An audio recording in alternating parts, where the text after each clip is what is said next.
Welcome to our last instruction video. If you don't remember, my name is Hannah. We have Leo, Gloria, and Harvey with us today, and we are going to be talking about how to teach our Chongqing lessons.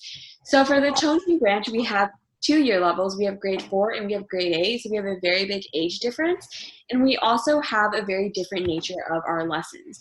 So normally you would get into Zoom call and you would have one person or one other participant joining, and that would be students in a classroom. But because Chongqing is on the weekend, these students are calling from inside their homes. So you will actually get, for the grade 4 class, you will get around 15 to 20 participants in your Zoom room. And that would mean it's going to be very, very loud. So prepare yourself for that. It's definitely going to be chaotic, but it's not overwhelming. Just be prepared for it to be a little bit louder than usual. And a way that we can work around this as teachers is that we actually will go in and mute people if their surroundings are a little bit too loud that it disrupts the class. And we've actually went over this with them, so don't feel that you are being intrusive by muting them. So how you mute them is actually, as a teacher, or your executive can also do this, but you can also do this too. At the bottom of your Zoom window, you will see a button called Participants. If you click on that, you will be able to see the volume of all the participants, and you will be able to see if one participant, their volume skyrockets, and you get to see who that is, and you can actually mute them. So that is a way that we work around it. Also, it's very, very important to be extra engaging during the grade 4 lessons because they are in their own homes, which means that they get distracted very, very easily.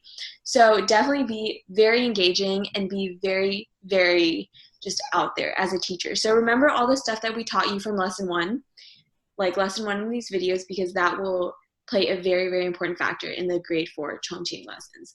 For the grade 8, however, you have to remember that these are grade 8 kids, so they are slightly more mature, so they're less receptive to interactive games and stuff like that.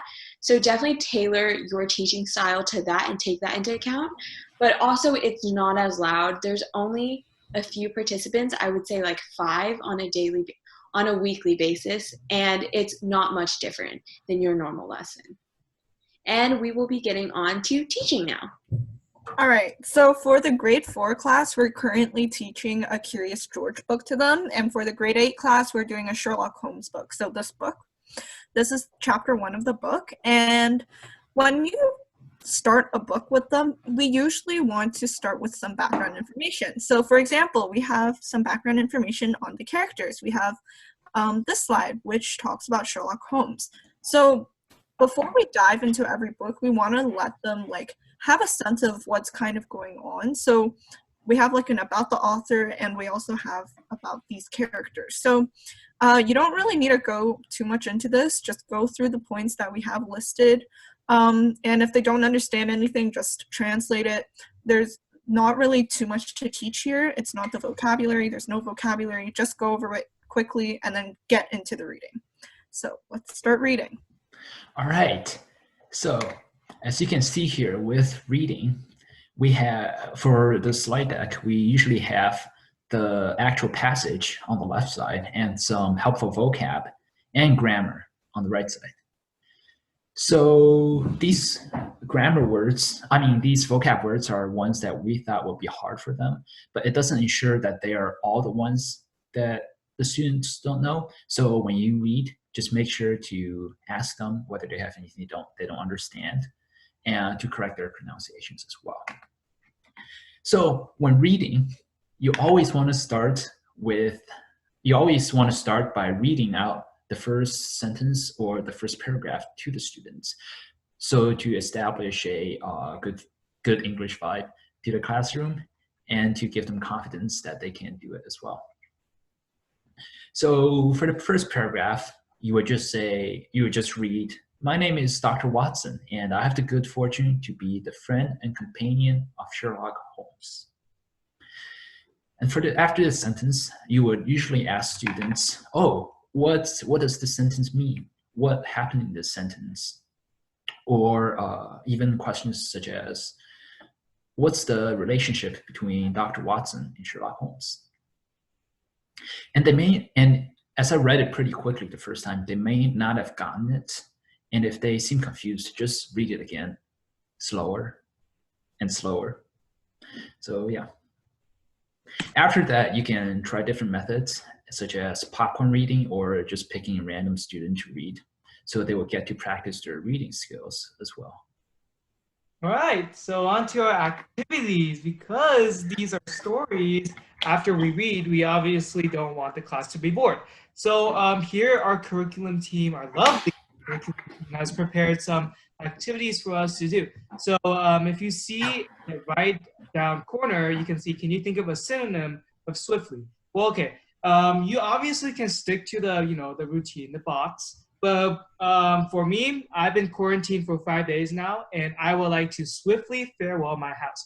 And that, guys, reminder, look around your room, find something interesting and related to a topic. That's how you find creative ways to teach lessons. And even one thing that's interesting in your life, even when there are none. Like I have been here for 5 days, and I want to get out. So I would say, I'll swiftly farewell my house. And I get a good laugh out of the students. There are obviously other activities you can do here. You just have to think about them real hard. And our curriculum team also has prepared for a activity slide for us. So if we can go to slide 3 real quick, we can see how they have. Slide 3 here, we can see there's a picture and there are some guided questions for the students to answer. First one, what do you see? What do you think the book is about? What can you infer? These are great questions, but obviously you can think about more questions like, oh, where's this train going? Why are they dressed like this? Wow, what's on the newspaper? And like, oh, this reminds me of some video game, or like, this reminds me of 19 something something. I don't know, I don't care, but make it as fun as possible. And think about, use your imagination, what the heck is going on in this picture, and make the students laugh. But also remember, these are 8th grade people. And as Hannah said, it is not as easy to make middle school people laugh, because you all know middle school sucks. And we would like to encourage you to do games, but just think about, these are 8th grade people, so might want to mature it up. And as all the people said, if the students don't understand what you're asking, like, oh, what does infer mean? You can always explain to them, like, oh, infer means to predict, to think, like something like that. And always teach them and make the lesson as fun as possible for you and for the students. So guys, that is it for our lesson today, and we hope to see you in our conclusion video next time. Thank you so much. Farewell, guys. Bye.